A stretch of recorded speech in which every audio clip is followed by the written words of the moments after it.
Hi, I'm Jeannie, and this is Wake Up.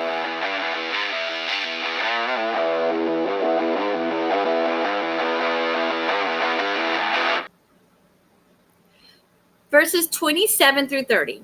You have heard it was said, you shall not commit adultery. But I tell you that anyone who looks at a woman lustfully has already committed adultery with her in his heart. If your right eye causes you to stumble, gouge it out and throw it away.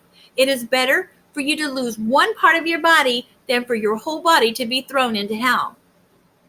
And if your right hand causes you to stumble, cut it off and throw it away. It is better for you to lose one part of your body than for your whole body to go into hell.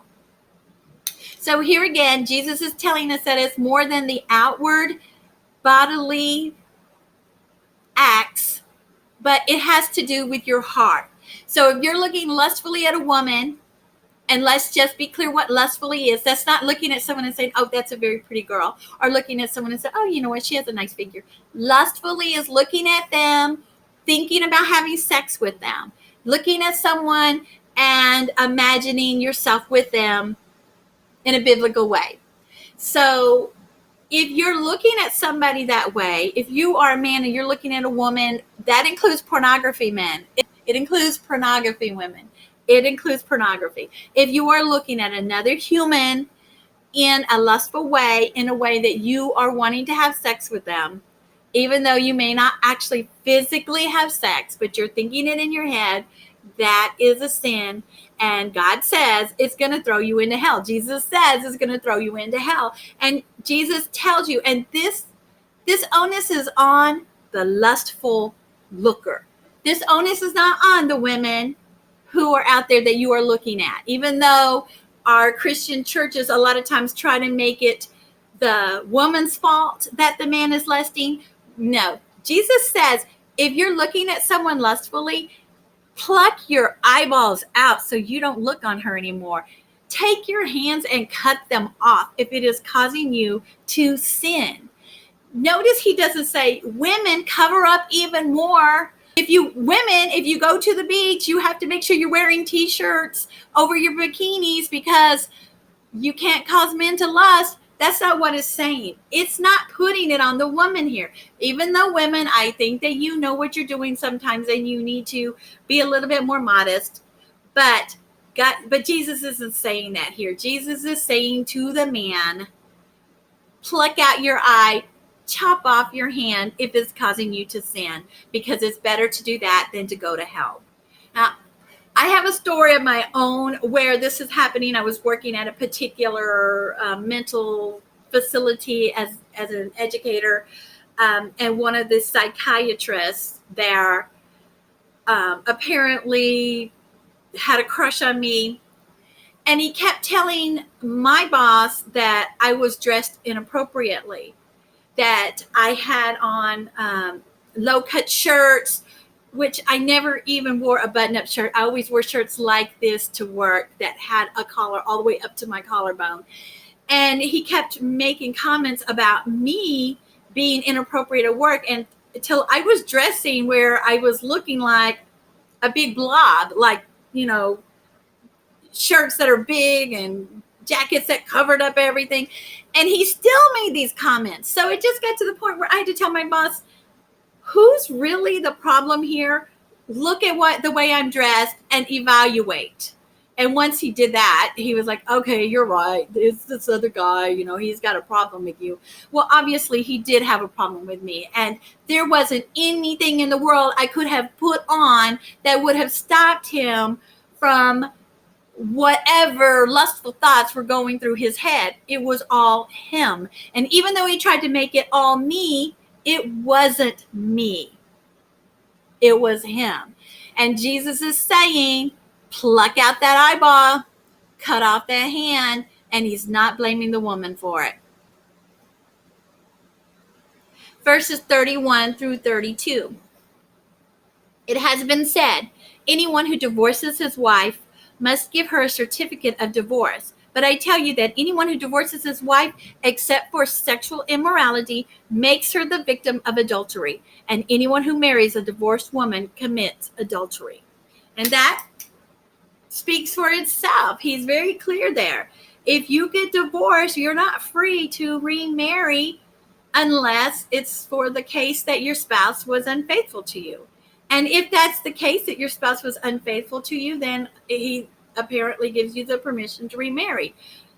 You can remarry if your husband dies, or if your spouse passes away. You can get divorced and then he passes away and then you can remarry. Now, I know that that's so controversial because it doesn't seem right in today's society where we have so much premarital sex, and you stay married while you feel in love, and as soon as you don't feel in love anymore, then you can get a divorce and move on to someone else because everyone deserves to be happy. Well, I disagree with all of that, and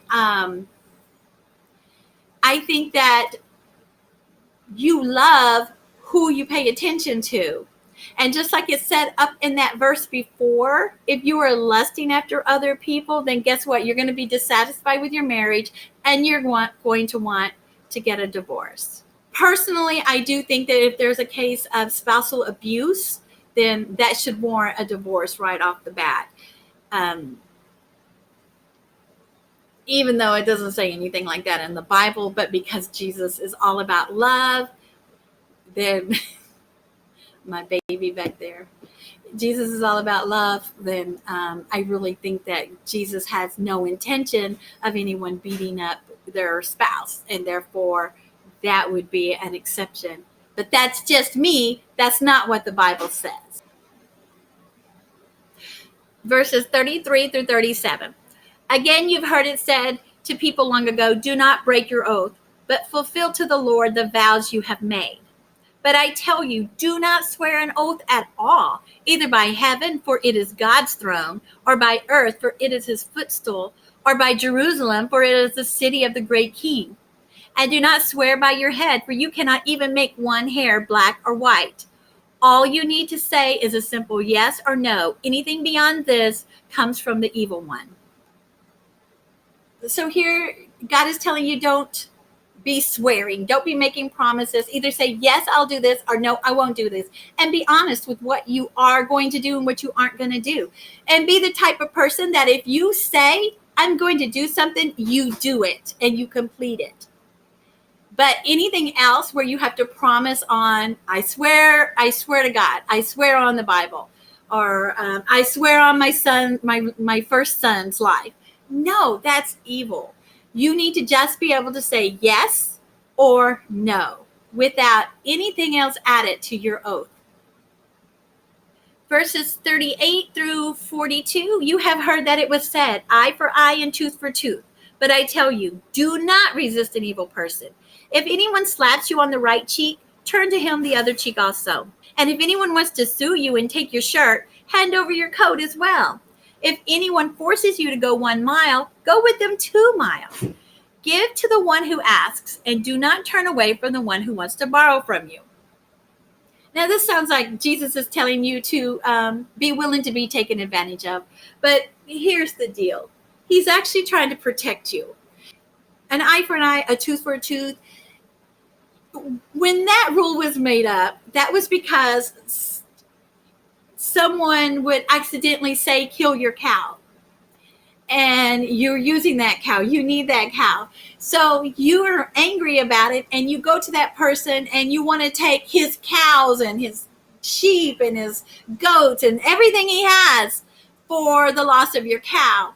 And Jesus and the purpose of that law was to make sure that people got fairly what they deserved and not a whole lot more. For instance, if for some reason someone somehow blinded your horse, and so now your horse can't see, your horse is useless. So instead of going and blinding everybody's horses or blinding all the horses, it's like, okay, so you have one blind horse, then you can take my horse that sees. And now it's an eye for an eye. It was my fault that your horse became blind, so now you can have my horse that can see. That's an eye for an eye. Or, you knocked out the teeth of something, so now you get to have something of mine that has teeth to replace what I took from you. So it's supposed to be an evening out, which A lot of people think an eye for an eye means that you poke my eyeball out, so I now get to poke your eyeball out. That was not the original intention. And the whole slapping on the right cheek, turning your left cheek. In the Roman days, someone come up and slap you, and then you would turn around and slap them, and then they would act like you started it with them, and then you would get taken to court, and you could actually be thrown into a jail. So when Jesus says, when someone comes up and slaps your right cheek, turn your left cheek too, because now they slap you. When you turn around to slap them back, people see you slapping them back. But when they slap you, you turn and say, here, slap this side too. Now you're calling attention to what they did wrong, and you're not doing anything wrong. You're saying, hey, you slapped me. You want to slap this side too? And you're not going to get into trouble, and you haven't been violent back. So that's a win-win. And it's the same thing with wants to sue you to take your shirt, then give them your coat too. Because there again, someone's trying to wrong you and you are giving them back more. What does it call attention to? Does it call attention to you or them? It calls attention to them. And I know that everyone understands where a Roman soldier could make you carry their pack for a mile. And that was it. A mile was the length that they can make you carry their pack, and their packs are very heavy, so it happened often. And Jesus is saying, hey, if he's going to make you carry it a mile, go ahead and do 2 miles for him. The Apostle Paul was chained to Roman soldiers 24 hours a day at 6 hours at a time. The Roman soldier was chained to him. So he had the opportunity 24 hours a day to witness to the Romans. And it made a big, big difference because he was in prison. It brought forth the kingdom of heaven to Rome even faster because he was converting these Roman soldiers because he was being chained to them. And he never complained about it. He was falsely accused, but he never complained about his imprisonment, but he took advantage of it. Going the extra mile is also a way that we can take advantage of things that are wrongly done to us. Verses 43 through 48. You have heard that it was said, love your neighbor and hate your enemy. But I tell you, love your enemies and pray for those who persecute you, that you may be children of your Father in heaven. He causes his sun to rise on the evil and the good, and he sends rain on the righteous and the unrighteous. If you love those who love you, what reward will you get? Are not even the tax collectors doing that? And if you greet only your own people, what are you doing more than others? Do not even pagans do that? Be perfect, therefore, as your heavenly Father is perfect. So here again, Jesus is calling his people to rise above everybody else. And yes, it's hard to love someone who hates you, but you know what? When you stop and look at someone who is an unlovable person, and you stop to see why are they the way they are, it helps you to understand where they're coming from. And when you understand a little bit more about where someone is coming from, you hate them less and you have more sympathy. You start to care about that person. And if you pray for that person, I guarantee you, you're going to care about that person a whole lot more than you did when you're not praying for that person. And Jesus calls us to pray for our enemies, pray for people who are persecuting you. So if there's someone in your life that is really causing you pain and anguish, pray for them and see if that makes a difference for you. I had a friend who had this person who just gave him a hard time every single day. And he decided to start praying for him. And he would pray for this person. He would thank God for this person. God, thank you for putting this person in my life. Thank you for the lessons that I'm learning from this person. I'm learning to be patient. I'm learning to hold my tongue when I need to. I'm learning to curb my words. And so he started thanking God, and he started appreciating the things that he was learning when he encountered this person. And it did totally change his attitude towards this person. And eventually he and this other person that was causing him the pain became really great friends. So pray for your enemies. The Apostle Paul was a horrible person before he became an apostle. He actually persecuted Christians. Um, he gave orders to have them killed. And I have to believe that some of the apostles were praying for him. So that brings us to the end of chapter 5. Next time, we'll look at chapter 6 and the continuation of the Sermon on the Mount. Now, it's time for current events. Our current event today is going to be artificial meat. Meat is made by taking muscle samples from animals, and then it just continues to grow. So they put it into this bioreactor, and it needs thousands of fibers in order to grow one piece of bacon. They have been able to create several items, bacon and a hamburger. The hamburger actually ended up costing over $300,000. Now, with that kind of investment, they're not going to walk away from this very easily. Efforts will continue until they're able to get it mainstreamed and into a lower cost for consumers to buy. So now they have to decide, what are they going to call this meat to make it palatable for most consumers. Some people have said artificial meat or cultured meat or even in vitro meat. But clean meat is probably what they're going to go with. No matter what they call it, it's still going to give people the heebie-jeebies to eat meat grown in a lab. But make no mistake about it, they will try to guilt you into eating this by telling you how much better it is for the environment and how much more humane it is to the animals. But some people are saying not so fast, because even though you're not killing as many cows, you still have to kill cows. Blood is taken from the fetuses of pregnant cows, and so the cows are killed and the fetuses are killed, and they are using the blood of the fetus as their base for creating these meats. And not only that, the environmental claims are false in that, yes, cows produce methane gas, but within 7 to 10 years, it's out of the atmosphere. It completely dissipates. However, the carbon dioxide that is created with making this fake meat does not dissipate, and it stays in our environment for a long time.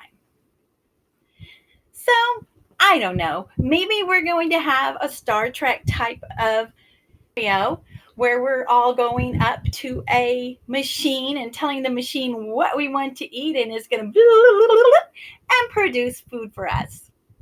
And maybe that's going to be cool. But for me right now, I think it's kind of disgusting, and I can't even imagine eating this food created in a laboratory in a petri dish. Ugh. But we need to wake up, guys, because our future is changing right now. Wake up.